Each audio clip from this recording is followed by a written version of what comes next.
There are some lessons that only reveal themselves when it's already too late. This is the story of a man who wanted one last conversation with the love of his life and forgot that not every voice from beyond belongs to someone you've lost. Welcome to Nightmares in Small Doses. My wife died a month ago. She was run over while crossing at a crosswalk. She hadn't done anything wrong. She was simply crossing at a crosswalk to get across the road, like any citizen is supposed to do. The traffic light was red, but even that didn't stop a car from going through at a speed almost above the legal limit. All because the driver was on his phone. All because of a phone. I loved that woman so much. We had been dating for 10 years and had been married for 3. And even after all that time, I still felt incredibly attracted to her. I loved her so much. She was basically my soulmate. We liked the same things, had the same sense of humor, and loved each other deeply. And all of that was stolen from me, taken away in an instant. This last month had been difficult. So much anger, so much sadness, so much despair. I became depressed. The driver who ran over my wife was arrested and would still have to pay me compensation. But it wasn't fair. None of this was going to bring my wife back. But life is like that. Unfair. I stayed depressed for a long time. I used to stay home all day. I got fired from my job, but honestly, I didn't even care. Nothing mattered without my wife by my side. The day the money ran out would be the day I'd somehow survive, however I could. I didn't care about anything anymore. Whatever had to happen would happen. Everything changed when, in a moment of weakness, I was lying in bed, crying and talking to myself. In reality, I was talking to my late wife, but since she was dead, I was speaking into the void. I would give anything to talk to her just one more time. I miss you so much. Without you, I don't know what to do anymore. We were supposed to have children and stay together until one of us died of old age. We were supposed to watch our children grow up and slowly become even better people than we were. Watch them get married and have children. I wish so much that you were here, I said while sobbing, lying in bed in the fetal position. The light flickered. I stopped talking. I thought it was strange. It seemed like a coincidence. I didn't pay it any attention. It could just be a bad light bulb or something like that. So I continued, lost in my depression, in my deep sadness. That bastard stole that future from us. Any future? He took you away from me. All because he was distracted by his phone. You can't imagine how much I wish you were here, beside me. The light flickered again. I stopped once more. Now I was starting to find it strange. I quickly noticed that every time I said I wished she were there with me, the light flickered. That was strange. Could it really be her? Hope started to fill my mind. Honey, are you here with me? I said, now standing up and looking at the ceiling. I felt stupid, but I had nothing to lose by trying. The light flickered. I was in shock. It was her. It had to be her. I convinced myself of it. It had to be. I didn't believe in spirits or ghosts. I had always thought that stuff was nonsense and only interesting in movies. In that moment, it only took a few seconds for me to believe in it completely. It was my wife's spirit. She was trying to communicate with me. Flicker the light once to say yes and twice to say no. Can you hear me? I said, completely convinced that her spirit was there with me. I just wanted to confirm what I was thinking. The light flickered once. I let out a small scream. I was still in shock from all of it. I didn't even know what to do. My mind was in complete turmoil. Can you see me? The light flickered. Am I wearing a purple shirt? I asked, testing it. The light flickered twice. No. It was true, I wasn't wearing a purple shirt, but a white one instead. Am I wearing a white shirt? The light flickered. Yes. She could see me. I couldn't believe it. As I already said, I was already convinced that I was talking to my wife's spirit, but that was the moment I became certain. I wasn't hallucinating. I wasn't lying to myself. I wasn't dreaming. She was really there. Not physically, of course, but spiritually. I almost fainted. My head felt dizzy. Too many things were happening, and I couldn't handle it. After that night, I started talking to her every night. First with yeses and nos. Then we experimented with her communicating letter by letter. She would flicker the light according to the numerical position of a letter in the alphabet. If she wanted to say the letter A, she would just flicker once. If she wanted to say, for example, the letter J, she would have to flicker 10 times because it is in the 10th position of the alphabet. I wrote down in a notebook the number of times the light flickered. There were pauses between letters so I wouldn't get confused, and that way she could form words that I would understand. We talked like that for a few days, but we quickly gave up on that way of communicating. It took too long to figure out the words she was trying to convey, and talking to her that way became exhausting. So I quickly came up with a new solution. I couldn't stop talking to her. I had wished so much, so very much, to be able to speak with her one last time, that now that I somehow had that possibility, I had to do everything I could to find solutions. I bought 29 bedside lamps. The alphabet has 26 letters, so I wrote one letter on the lampshade of each lamp.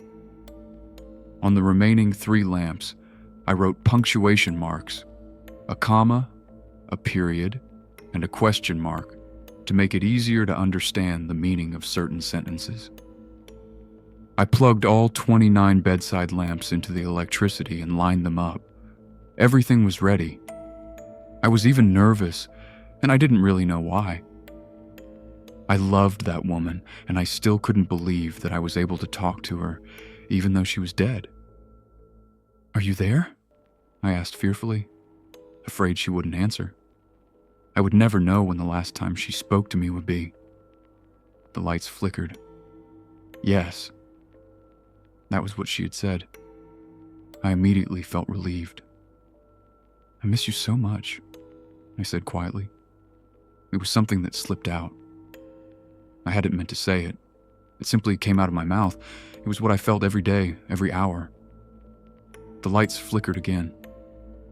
"I know." She said it. Tears began running down my face. I said nothing.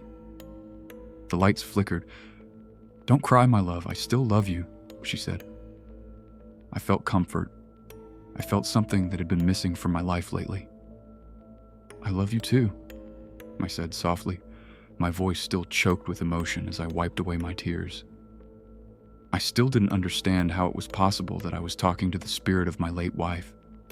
Although I was curious and sometimes even found myself dwelling on this paranormal event, I should simply have been grateful that I could talk to her, no matter how it was possible. And I was. The possibility of speaking to her even after she had died completely changed my life.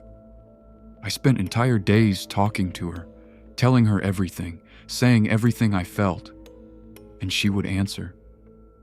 She said everything I wanted to hear, that she loved me too, that she missed me too.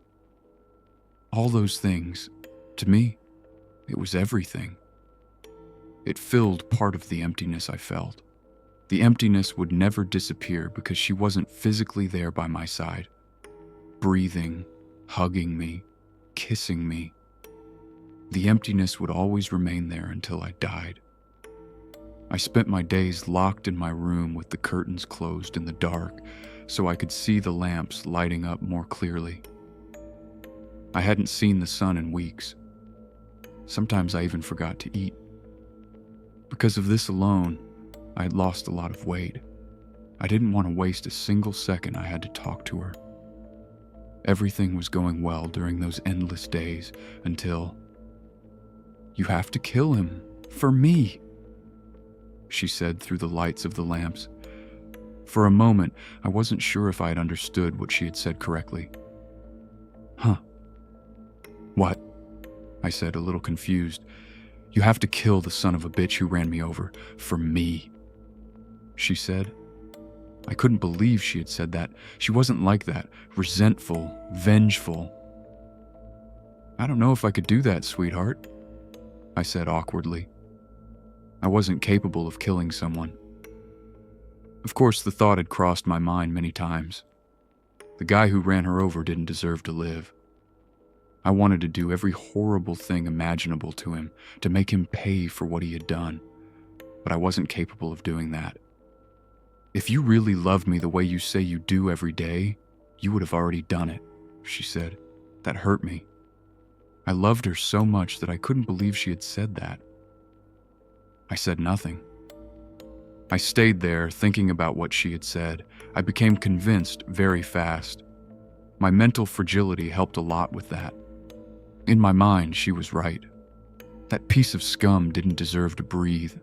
Prison, the place where he was living, was paradise compared to what he had done. He had killed an innocent woman because he was distracted by his phone. I felt sick with disgust toward him. I was going to kill him. She was right. It was because of him that she was dead.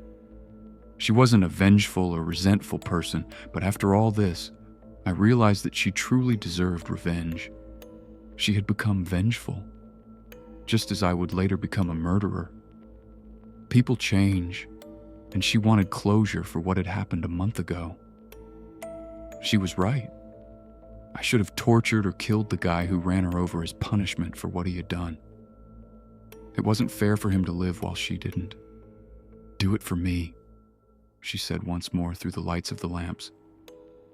I was going to. For her. To kill him, it had to be outside the prison, of course. That meant it could only happen at the courthouse. There was going to be a formal hearing regarding the charges of vehicular manslaughter following the victim's death. The defendant was going to be informed of updated or more severe charges. The defendant was going to be there, the bastard who had run her over. That was where I was going to fulfill my wife's wish from beyond the grave, no matter the cost. And that was the beginning of the collapse of my life. I had a pistol. I had bought it for protection a few years earlier. I had never used it. I spent the week practicing my aim and getting used to holding the weapon in my hand. I had to be ready. The day of the hearing had arrived. I was very nervous, but convinced that I was doing the right thing. I couldn't enter with a weapon, so I managed to get inside the courthouse with the gun during the early morning when security still wasn't active. There was only the minimum level of security possible. I managed to get in through one of the loading and unloading gates. After getting inside, I stayed hidden in the bathroom for hours, waiting for the courthouse to open and for the hearing to begin. When the hearing started, I sat in the front row behind the table where the defendant was going to sit with his lawyer. When he entered, I lowered my head so he wouldn't recognize me. There was always a chance he could recognize me because this accident case had become well known when it happened. He had already seen me as the victim's husband back then. I didn't want to take any risks. He sat down, and I still hesitated for a few minutes. I thought about giving up, but I hadn't come this far just to throw it all away. I was nervous. My hands were shaking. While the judge was saying something, I honestly wasn't even listening. I stood up, pulled the pistol from my waistband, and pointed it at the head of the person who had run over my wife. "For Liz," I said. I pulled the trigger. The bullet hit him in the head, and blood exploded everywhere. It was done. I killed him with his back turned toward me like a coward. It was the only way possible, otherwise I would have had to look into his eyes while watching life disappear from them. The moment I fired, the courthouse descended into total chaos. People screamed in panic, others ran away, complete confusion. And I joined in. I started running for the exits and blended in with the crowd. I managed to escape thanks to the chaos that had broken out. I'm not trying to fool anyone here. I knew I was going to be arrested. I knew perfectly well that they would identify me and arrest me. I only escaped so I could talk to my wife one last time before going to prison, so I could tell her I had killed him and that I had done it for her. My life had become a complete mess after she died, so going to prison wasn't going to make my situation any worse. When I got home, I immediately went to the dark room where the bedside lamps were. I already did it. The guy is dead, I said breathlessly as soon as I closed the door, leaving the room completely dark. The lights flickered. You really were so easy to control. Another soul collected, it said. Ah, what? I said, not understanding what it meant. I did it for you, sweetheart. He's dead. The lights flickered again. I am not your wife. I never was. My mouth opened, but no words came out. I was in shock. All these weeks I had been talking to a sadistic evil spirit instead of my wife. It had manipulated me into taking someone's life. That was the moment when everything began to weigh on me. I didn't feel right anymore. I felt completely used. I'd killed the person who ran over my wife, and I no longer felt that justice had been served. I didn't feel avenged either. I only felt remorse. Who are you? I said, completely devastated. The lights flickered. It doesn't matter who I really am. I am the one who only wants to see the world burn. The one who thrives in chaos. The one who collects souls. I swallowed hard. I was still in shock from all of this. I still couldn't believe that I had spent all this time talking to an evil spirit instead of my wife. This evil spirit had used my grief, my despair, and my love for my late wife to create more chaos in the world. And now, I was going to prison. In a burst of anger and despair, I destroyed the bedside lamps. I pulled out the pistol and pressed it against my temple, ready to take my own life and join my wife. Before I could even pull the trigger, the door was kicked open and the SWAT stormed into the room and arrested me. I am writing this from prison. I want this to be recorded. I do not deny the crime I committed. I regret killing him, but I accept responsibility for the terrible mistake I made. I was manipulated and used by that evil spirit, but I can't prove it. Even so, manipulated or not, I was the one who pulled the trigger. I had to pay for it, and I didn't mind. This time here in prison has helped me reflect. My mental health had truly become a disaster because of my wife's death, which made it very easy for evil forces like the one I came into contact with to convince me that killing the guy who ran over my wife was justice or revenge. It managed to manipulate me into doing something I would never have been capable of doing, taking someone's life. I hope that whoever reads this believes me. I'm not asking anyone to pity me or forgive me.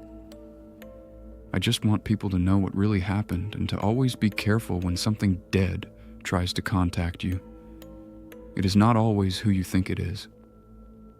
Sometimes it is something that only wants to cause chaos. When I finished writing this, the light in the prison cell where I am flickered. Someone was trying to contact me. It flickered several times. I wrote down the number of times the light flickered. It had formed a sentence according to the position of the letters in the alphabet. Honey, what have you done? That was what some spirit had said. It was at that moment that I realized it was my late wife. Or maybe not. I couldn't be sure. I felt that this time it really was her. Even so, I said nothing. I simply ignored it. Thank you for joining me for another dose of nightmares. If you enjoyed the story, be sure to subscribe and leave a like, and let me know your thoughts in the comments. If you'd like even more stories to keep you awake at night, consider joining my Patreon, where you can read and listen to exclusive nightmares you won't find anywhere else. Until next time, happy nightmares.